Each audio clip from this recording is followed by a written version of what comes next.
G'day folks, it's time for a interesting little disassembly. I have half a bottle of scotch left, thanks to a friend for donating that one in exchange for a good car battery. Yeah, this is going to be one of those rambling, crazy little autopsies that I do when people decide to pay me for something with alcohol. So, yeah, bottoms up to my friends. It's a nice scotch and coke. So, what we have here is a dash cluster for a late 90s, early 2000s Plymouth/Chrysler Voyager minivan. Very common in Australia and America and that sort of thing. This one's pretty badly damaged in the sense that the loom's been ripped clean out of it. I found this in the scrap pile at the scrap yard. They just finished tearing apart several of these minivans with taxi packs, that sort of thing on them. So I figured I'd grab this thing. The airbags that were in the pile were smashed, like the cast alley housings for the airbags were crushed. So I wasn't going to risk setting those off in my backyard, especially since parts of the alley housing could just go flying. So I left them where they were, but I figured I'd grab one of these dash clusters and we'll do a proper autopsy on it. And thanks for Tow Racker for donating this one. This is quite nice. But we'll try and use the not so cordless drill for starters. Hopefully we'll be able to figure out how the tachometer and speedometer work on a electronic system. Typically a speedometer uses a rotating magnet to move the needle accordingly, but that's on the old-fashioned analog type. Tachometers always been driven off the ignition pulse. They will generally stay the same as they have all through the ages, but a speedometer, an electronic speedometer, is completely new to me, whereas the analog ones, I know how they work.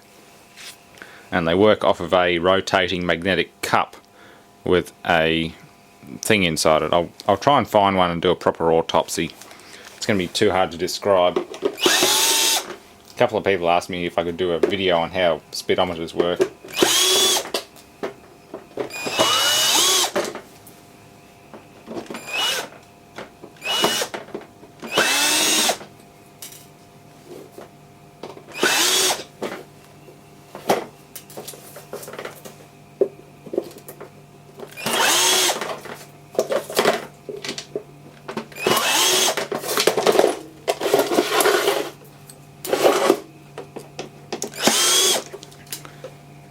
But yeah, not a lot to these. American cars haven't had much of a good sale point in Australia, especially the 90s to 2000 ones. Very problematic. Electronic gremlins, engine problems, that sort of thing. They just don't sell very well. Ford and Chrysler, I mean Chrysler Jeep is probably the longest running and most successful company, selling Jeep Cherokees, Wranglers, that sort of thing. Chrysler Jeep, sold the Voyagers, the Neons, and a variety of other Chrysler Jeep products, but I don't know, I just don't know any Australians who've had good experience with American GM cars. Even the Fords like the Mondeo and the Probe, they were horrible sales examples. Very few sold. Most of the people who bought Mondeos were the wives of dealership owners. And yeah, you can see the wiring loom's been torn clean out the back of it when the excavator grabbed the whole dashboard and pulled it out, and it's ripped the wiring loom out and half the connector. So definitely not usable for anything, and even then it's come from a wrecking yard. It's got stickers on it. Poly 4x4. It's a second-hand dash cluster, and this one's actually out of a taxi. One of the maxi cabs, minivan maxi cabs. Painted bright yellow, had a taxi pack LPG tank in the back and everything. So it's I don't know, if I could power it up I'd probably be able to figure out how much mileage it has on it, but I've no idea what each of those pins does.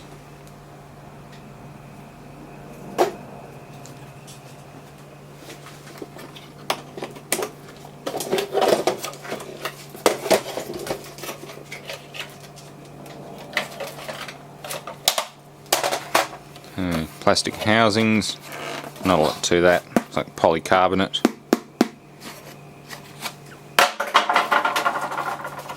Vacuum fluorescent displays, that's interesting. I was actually expecting LCDs, liquid crystal displays.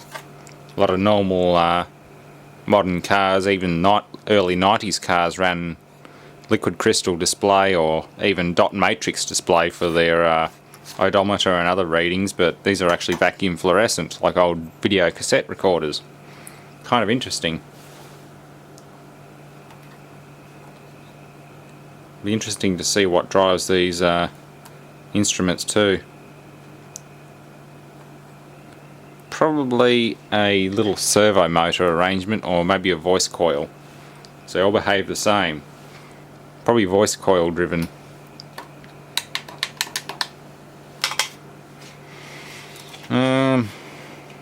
Should I take the back off first or the front? I'm thinking take the front off first. The needle, and there'll be a little backlight in there somewhere for each needle so you can see it in the dark.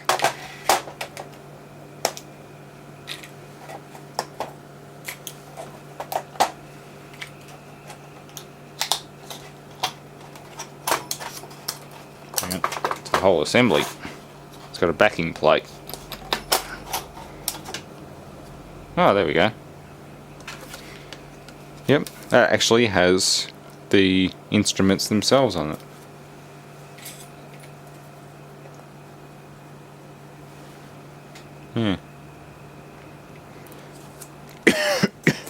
So the instruments are, there's 2 windings and what looks like a permanent magnet inside. So it's like a servo motor or a stepping motor, that sort of thing. There's really not much to them. There's 2 windings going across there and 2 windings there. It's like 4 poles. So yeah, it's almost like overlapping voice coils. Really neat.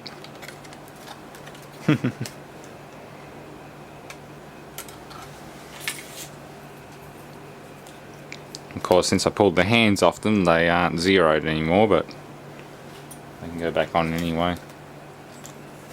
Not that there appears to be any way of zeroing them. I'm guessing when you turn the car on, if they're in a position like that, they'll automatically stop and home themselves to a 0 point. My BMW's done that once before.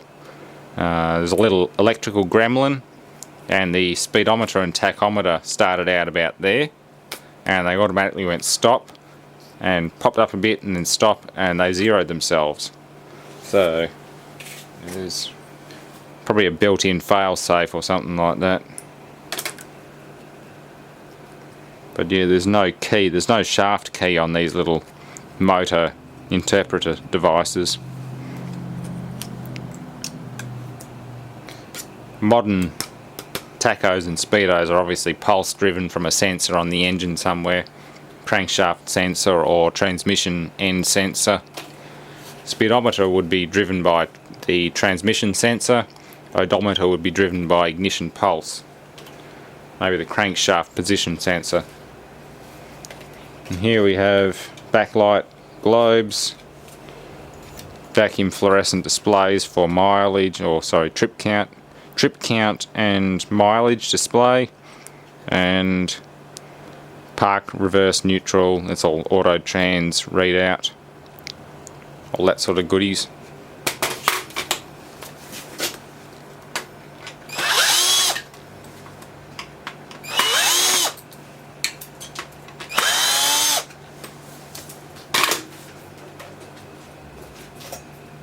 A nice sip of scotch. Perfect night for it too. It's not too cold, not too hot, and I definitely don't have to do anything tomorrow. So yeah, thank you to my good friend who wants to be anonymous again. Yeah, hope you enjoy the batteries and other bits and pieces I gave you, because I'm enjoying that scotch you gave me.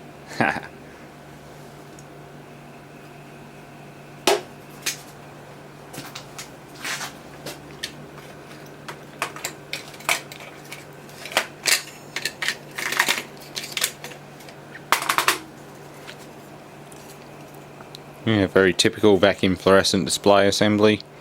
We've got connectors for heaters in each of the displays, and the rest of them are for the digits on the displays. But typically the big ones on the end are for the heating wires.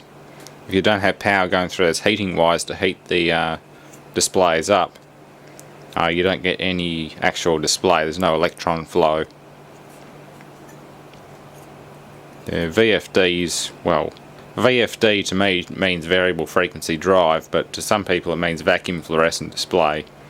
So that's another video in itself, how vacuum fluorescent display works versus liquid crystal display or plasma display or whatever. Even though plasma display is actually very similar to a vacuum fluorescent display, if not the same, but in a different kind of design. Yeah, these things have more in common with a plasma TV than they do a liquid crystal display. What else is there? Backlight bulbs. These are handy little test lights and backlighting lights, assuming they're not all blown. The capacitor's bulging a little bit.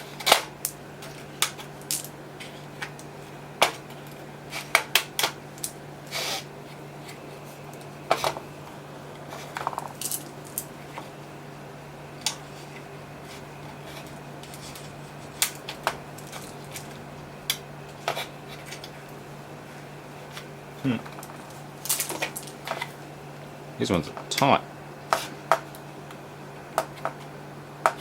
Oh, doesn't matter.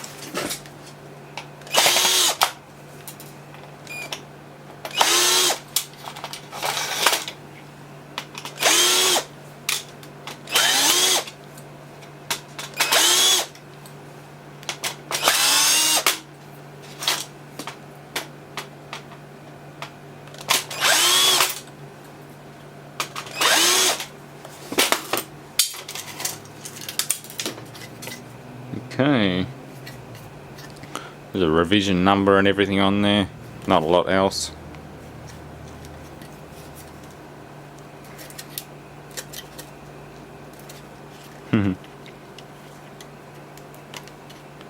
Backlights.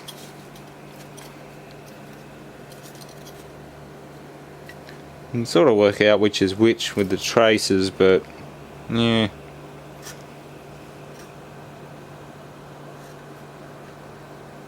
So that pin would be neutral and that one there would probably be positive. Yeah. So I can work out positive and negative DC by looking at the back of the board, but apart from that, not much else. And that cap has swollen a tiny bit. It's a Nichicon 470 microfarad 35 volt. But yeah, you can see part of the connector's clearly been ripped off when the wiring loom was ripped out of it.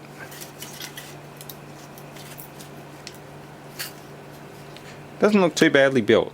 Solder joints and everything look good. But yeah, very simple. I was expecting more in the way of instruments, but they're all just driven off these tiny little motor things. Voice coils, whatever you want to call them. Make a nice